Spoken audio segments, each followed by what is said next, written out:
Hey guys, I wanted to record this quick video to hopefully help someone out and save you time because I've wasted too many hours on this bug. So, I'm using Yarn Spinner for my dialogue management system, and I ran into this issue where after the first line of dialogue, the continue button is no longer clickable. If you can't tell, I'm clicking the hell out of my mouse right now and nothing is happening. So there are a few things, if this is happening to you, if your button is unclickable, whether you're using Yarn Spinner or not, that you can check. The first thing that you can do is make sure that you have an event system component. The second thing you want to do is make sure that that component is enabled during play mode. And as you can see, I have the component, it is enabled, we're in play mode.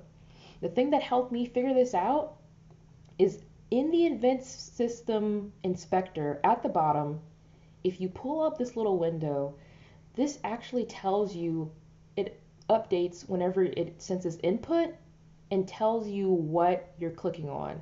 So if you take a look at the window, you can see that the pointer is actually entering this game object called fade layer. It's not actually clicking on the button, the continue button, which is the name of this component. So a little context, I have this UI layer called fade layer to fade in and out at the beginning and end of dialogue, and that is what was blocking in the UI button from being clickable. So how do you fix this? Well, what you can do is, let's enter dialogue again with my character. Let's click on the fade layer, and then you can unclick block raycast. And what do you know? The button is clickable again.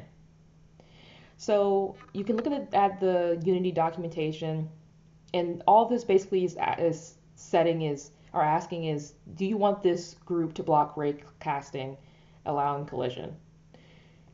So there you have it. I really hope this helps someone because I was losing my mind.